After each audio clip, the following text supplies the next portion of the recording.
السلام علیکم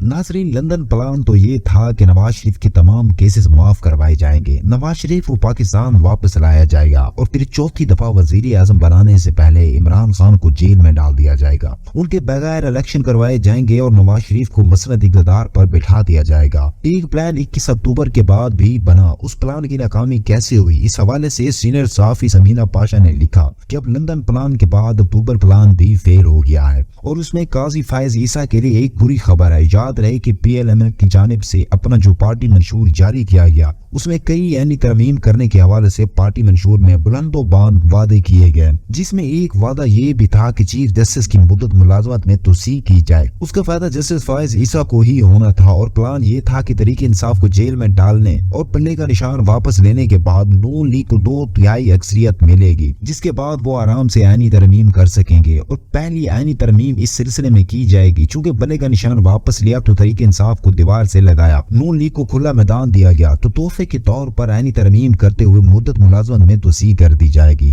اور جسٹس فائز عیسیٰ کو اکتوبر میں ریٹائر نہیں ہونا پڑے گا، ان کے پاس مزید وقت ہوگا۔ پھر نواز شریف کی حکومت کا چیف جسٹس سے ایسا ورکنگ ریلیشن ہوگا کہ یہ حکومت جو ترمیم کرتی جائے گی انہیں عدالت سے توفیق ملتی رہے گی، لیکن سارا پلان ہی ملیا میٹ ہو گیا۔ سمینہ پاشا نے لکھا کہ خبر یہ تھی کہ الیکشن میں 2/3 اکثریت حاصل کرنے کے بعد آئینی ترمیم کی جائے گی اور جسٹس فائز عیسیٰ کو ایکسٹینشن دی جائے گی۔ پی ٹی آئی کی جیت سے اب تمام پارٹیاں مل کر بھی یہ کام نہیں کر سکتی۔ قاضی صاحب کو اکتوبر میں رخصت ہی ہونا پڑے گا کیونکہ پاکستان تحریک انصاف کے آزاد امیدواروں نے بھی 90 سے زائد سیٹیں حاصل کر لی ہیں۔ اب یہ ساری پارٹیاں مل کر بھی بیٹھ جائیں تو سمپل میجورٹی سے حکومت تو بنا لیں گی، لیکن 2/3 اکثریت حاصل نہیں کر پائیں گی۔ کوئی آنی ترمیم کرنی ہوگی تو تحریک انصاف کی محنت سماجی کرنا ہوگی، تو تحریک انصاف اسی طرح ترمیم پر مانے گی نہیں، یعنی عمران خان نے جیل میں بیٹھ کر بھی ان کے پلان کو فلاپ کر دیا ہے۔ اب اندازہ کیجئے کہ بلے کا نشان ہوتا اور کیمپین کرنے کے لیے عمران خان خود میدان میں موجود ہوتے تو پھر ان پارٹیوں کا کیا حال ہوتا اور کیا حشر ہوتا اور کس طریقے سے یہ الیکشن میں جاتے۔ یہاں تک عمران خان نے تو یہ بھی کہا تھا کہ اب مجھے الیکشن سے پہلے ایک جلسہ کرنے دیں، تو پھر ابھی جو 90 سیٹیں ملی ہیں